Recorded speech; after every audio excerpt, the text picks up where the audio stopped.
Assalamualaikum warahmatullahi wabarakatuh. Waalaikumsalam warahmatullahi wabarakatuh. Selamat pagi anak-anak. Pagi, Bu. Gimana kabarnya hari ini? Alhamdulillah baik. Alhamdulillah, semoga kita selalu diberi kesehatan ya untuk bisa mengikuti pembelajaran terus menerus. Amin ya Allah ya Rabbal alamin. Sebelum memulai pembelajaran, mari kita berdoa terlebih dahulu. Silahkan Vivi untuk memimpin doa. Sebelum belajar, mari kita baca doa dalam hati. Baca doa dalam hati, mulai.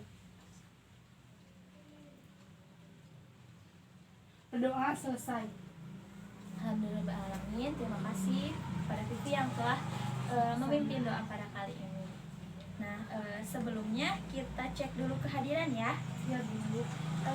Vivi Salsa Afiani Hadir. Hadir. Alhamdulillah ya, semuanya pada hadir. Gimana? Udah semangat belum? Insya Allah semangat. Alhamdulillah pada semangat ya. Semangat belum? Insya Allah semangat. Alhamdulillah pada semangat ya untuk mengikuti pembelajaran pada kali ini. Sebelum kita mulai masuk ke materi, kita akan sedikit mereview terlebih dahulu materi yang telah kita bahas minggu kemarin. Nah, minggu kemarin ada yang tahu membahas apa? Hidrokarbon ya? Ya, Bu. Membahas hidrokarbon. Nah, kita mengingat kembali nih, ada yang bisa menyebutkan nggak apa itu hidrokarbon? Bisa, Bu. Silahkan Vivi. Hidrokarbon adalah sebuah senyawa yang terdiri dari unsur karbon C dan unsur hidrogen H. Ya, betul sekali ya. Ada unsur karbon dan ada unsur hidrogen ya dalam hidrokarbon itu. Nah, kemarin juga kita telah membahas bagaimana keistimewaan atau kekhasan dari senyawa karbon itu sendiri. Nah, ada yang bisa menyebutkan salah satu dari keistimewaan dari senyawa karbon? Bisa, Bu. Silahkan Vivi. Atom karbon memiliki 4 elektron valensi. Keberadaan elektron valensi ini yang berperan penting untuk membentuk ikatan kimia. Setiap atom mampu membentuk stabilan, termasuk juga atom karbon. Hanya atom karbonlah yang mampu membentuk ikatan kovalen 4 buah untuk mencapai keadaan oktet. Dengan adanya 4 elektron valensi inilah atom karbon mampu membentuk ikatan kovalen dengan rantai karbon yang sangat panjang. Baik ikatan kovalen tunggal, rangkap 2, bahkan rangkap 3. Tidak hanya itu, karbon juga bisa membentuk rantai siklik atau melingkar. Ya, betul sekali. Berarti masih pada ingat ya materi minggu kemarin. Nah, minggu kemarin kita membahas mengenai bagaimana atom C primer, sekunder, tersier, dan kuartener. Nah, sekarang Ibu akan menuliskan contoh dari senyawa karbon ya.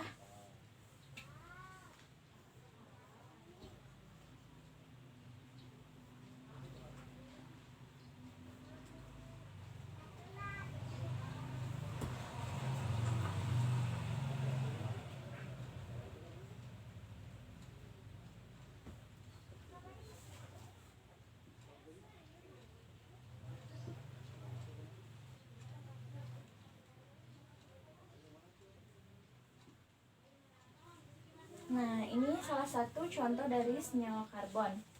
Coba silahkan Vivi untuk menuliskan yang mana yang merupakan C primer, sekunder, tersier, dan kuartener. Baik, Ibu.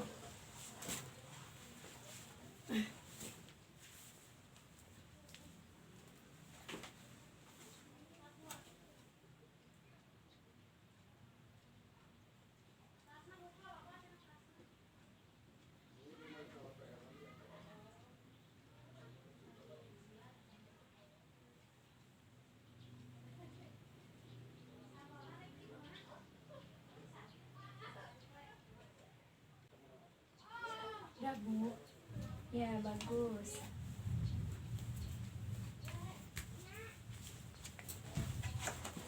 Masih pada ingat ya? Iya. Ini atom C primer itu atom yang mengikat satu atom karbon.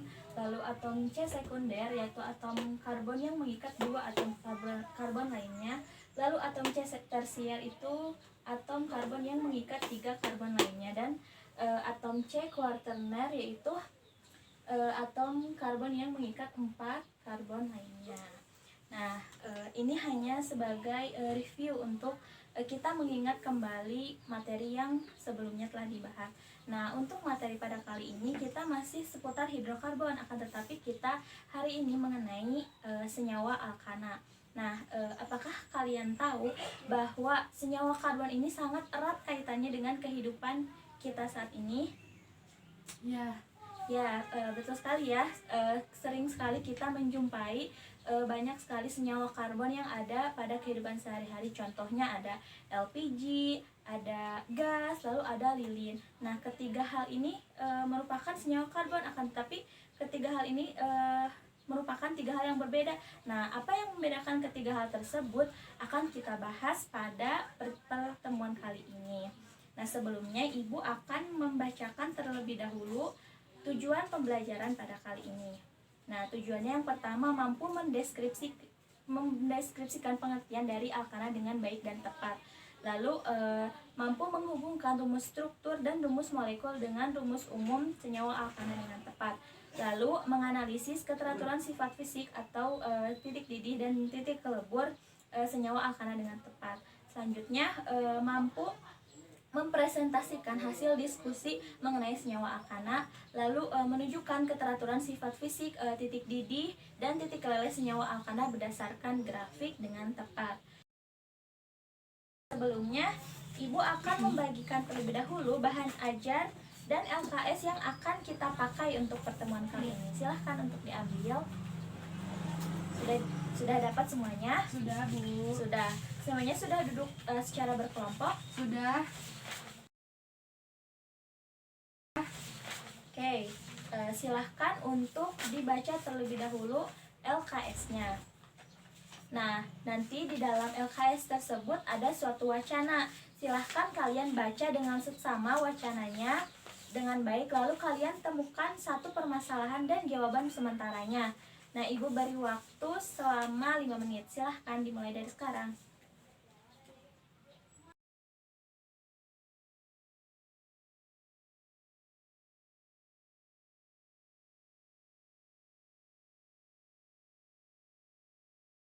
Sudah ya, semuanya sudah membaca dengan baik wacananya.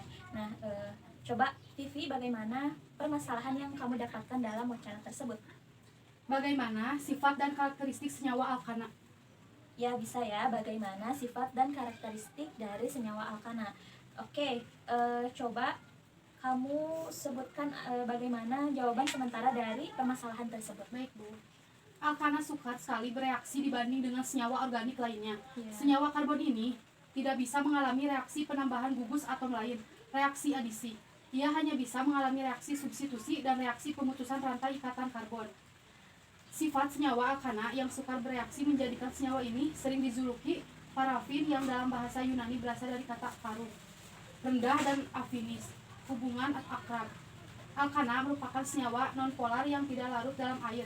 Ia bisa jadi pelarut yang baik untuk senyawa organik seperti klorofrom, karbon tetraklorida, dan benzena. Sudah Bu? Ya, itu hanya jawaban sementara dari permasalahan yang telah kamu sebutkan. Nah, nanti setelah ini kita akan cari tahu lebih jauh dari mengenai permasalahan tersebut, apakah benar menurut teori atau tidak ya. Nah, untuk selanjutnya kita ke soal selanjutnya ya. Di situ ada mengenai tabel dan rumus umum alkana.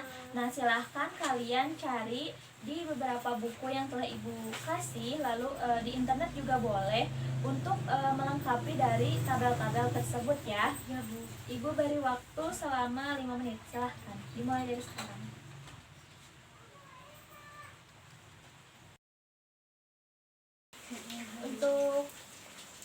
Untuk soal yang pertama, bagaimana rumus umum alkana? Siapa yang bisa menyebutkan? Saya Bu. Silahkan Tuti. CnH2n plus 2. Iya betul ya, CnH2n plus 2 itu untuk rumus umum alkana. Nah, selanjutnya untuk tabel nih, Ibu sudah tuliskan Ya. tabel yang ada dalam LKS. Silahkan untuk lengkapi, ambil catatannya ke depan. Ya Bu, baik. Karena dalam soal LKS itu 10 ya, ada 10 Ya. jumlah atom C-nya, karena bornya tidak memadai, jadi sampai 6 saja tidak Ya. apa-apa. Silakan.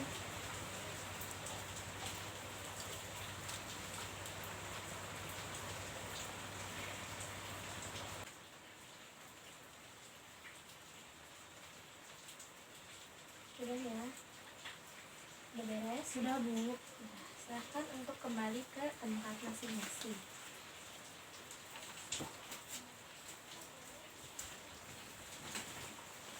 Ya, sudah bagus ya, sudah lengkap ini tabelnya. Ada 6 senyawa alkana beserta rumus molekul, rumus struktur, titik didih, titik lebur, massa jenis, MR, dan wujudnya ya. Selanjutnya kita ke soal yang selanjutnya yang ada di LKS, silahkan buka. Nah, di situ ada 5 pertanyaan lagi, 5 pertanyaan. Nah, silahkan kalian isi soal-soal tersebut, lalu nanti ibu akan tanya satu persatu. Silahkan, waktunya 5 menit, dimulai dari sekarang. Baik, apakah semua sudah menyelesaikan soal-soalnya? Sudah, Bu. Oke, bagus ya. Sekarang kita ke soal yang pertama. Berdasarkan tabel yang telah kalian buat, bagaimana hubungan titik didih dan titik lebur senyawa alkana dengan massa molekul reaktifnya? Nah, mengapa demikian? Jelaskan jawabannya. Nah, silahkan Vivi untuk menyebutkan bagaimana jawabannya. Baik. Berdasarkan tabel di atas, dapat dianalisis bahwa semakin besar harga massa molekul relatif MR, yaitu semakin banyak jumlah atom C, maka harga titik didih dan titik leburnya juga semakin besar. Hal ini dikarenakan senyawa yang memiliki massa molekul relatif MR besar, maka kerapatan partikel dalam senyawa tersebut juga besar. Akibatnya, gaya antar molekul besar sehingga energi untuk melepaskan ikatannya besar. Oleh karena itu, titik didih dan titik lebur tinggi. Oh iya ya. Ya, bagus. Terima kasih Vivi. Sekarang soal nomor kedua ya. Mengapa senyawa alkana dari jumlah atom C1 sampai C10 memiliki wujud yang berbeda-beda? Hal ini karena senyawa alkanil dipengaruhi oleh suhu dan tekanan atmosfer, sehingga memiliki wujud yang berbeda. Selain itu, dipengaruhi oleh besar MR-nya. Ya, betul. Selanjutnya untuk nomor 3 nih, bagaimana bentuk rantai karbon alkana, bagaimana juga pengaruh penambahan atom C terhadap senyawa alkana. Silahkan untuk menyebutkan jawabannya.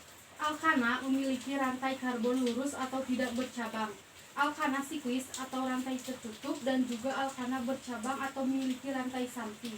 Semakin bertambahnya atom C, maka akan semakin panjang rantai senyawa alkana yang akan berpengaruh terhadap sifat fisik dan kimianya, seperti titik leleh, titik didih, dan berat molekulnya. Ya, betul ya. Semakin bertambahnya atom karbon, maka akan semakin panjang juga rantai dari senyawa alkana, sehingga akan berpengaruh terhadap sifat fisiknya. Nah, salah satu sifat fisiknya itu yaitu titik didih. Nah, di soal selanjutnya kalian diminta untuk menggambarkan grafik hubungan antara titik didih dengan massa molekul relatif dari senyawa alkana yang telah kalian tulis. Nah, mana boleh dilihat grafiknya? Ya, betul ya. Bisa dilihat grafik dari hubungan titik didih dengan massa molekul relatif.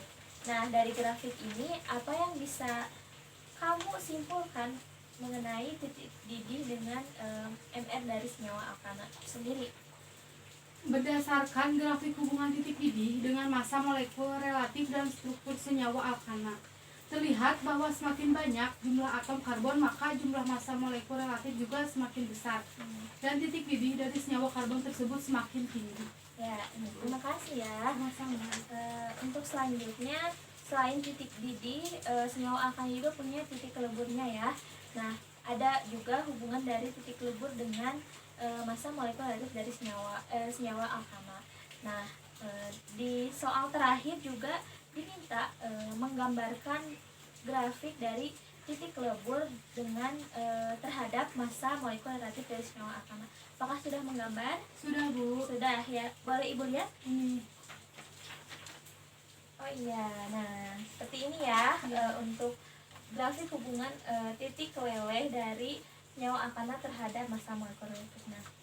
Nah, di sini Apa yang bisa kamu simpulkan dalam grafik yang telah kamu buat? Coba. Kesimpulannya adalah berdasarkan grafik hubungan titik lebur dengan massa molekul relatif dan struktur senyawa alkana. Terlihat bahwa semakin banyak jumlah atom karbon maka jumlah massa molekul relatif juga semakin besar. Dan titik lebur dari senyawa karbon tersebut semakin tinggi. Ya, baik. Terima kasih. Untuk selanjutnya mengenai semua yang telah kita bahas pada pembelajaran pada kali ini ya, dari awal sampai akhir kita telah mempelajari bagaimana sifat fisik dan sifat kimia dari senyawa alkana, bagaimana dengan titik didihnya, bagaimana titik leburnya, bagaimana strukturnya kita telah belajar. Nah, Ibu pengen salah satu dari kalian untuk menyimpulkan apa yang telah kita bahas pada pembelajaran kali ini. Siapa yang bisa menyimpulkan? Saya, Bu. Oh, silahkan kamu simpulkan. Alkana adalah senyawa hidrokarbon yang seluruh ikatannya jenuh atau tunggal. Rumus umum molekul alkana adalah CnH2n+2. Senyawa alkana sesuai dengan deret homolognya, yaitu metana, etana, propana, butana, dan pentana, heksana, heptana, oktana, nonana. Dekana, alkana memiliki sifat fisika dan kimia seperti bentuk alkana dengan rantai C1 sampai C4 pada suhu kamar adalah gas. C4, C17 pada suhu adalah cair.